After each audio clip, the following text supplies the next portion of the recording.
माझे झेडपीचे शिक्षक आणि माझे अधिकारीसुद्धा, माझे शाळेचे मुख्याध्यापक स्वतः माझ्या हे व्हिडिओ बनवण्यासाठी त्यांचा पूर्ण सपोर्ट आहे मला. ते आमचे अधिकारी वर्ग म्हणा किंवा शाळेतील अधिकारी सगळेच आम्हाला सपोर्ट करतात. असं कधीच होत नाही की तुम्ही हे का करताय.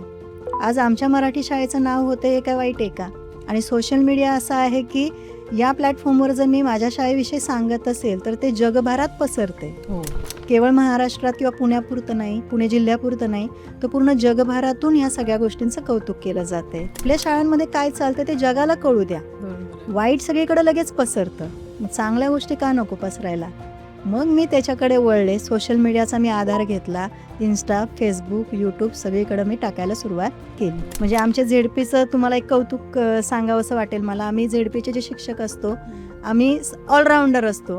आमच्याकडे क्लार्क नसतो, ऑनलाईन कामासाठी डेटा ऑपरेटर नसतो किंवा शिपाई पण नसते आणि काहीच नाही.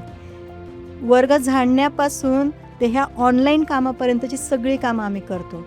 एखाद्या दिवशी जर भातवाली मावशी जर आली नाही शिजवणारी पोषण आहार, तर भातसुद्धा आम्ही शिजवून देतो.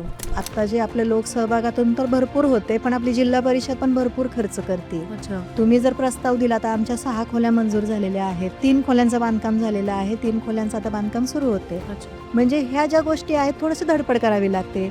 त्याचं ते प्रस्ताव करावा लागतो, जावं लागतं, त्याला भेटावं लागतं. आणि ते काम आमचे मुख्याध्यापक अतिशय उत्तमरित्या पार पाडत आहेत. म्हणजे थोडा वेळ द्यावा लागतो.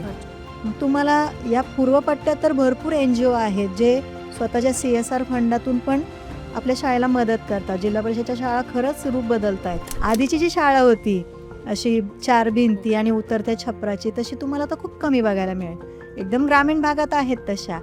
पण तुम्ही जसं जसं शहराजवळ जाल तशा शाळा सुंदर होत चाललेल्या आहेत. व्हर्च्युअल क्लासरूम आलेले आहेत. वर्ग पण आपले जे आहे डिजिटल क्लासरूम झालेले आहेत. आमच्या शाळेमध्ये पण 15 कम्प्युटर आहेत. कम्प्युटर लॅब तयार केलेली आहे आम्ही. बऱ्याच गोष्टी आम्ही शाळेतून देण्याचा प्रयत्न करतोय.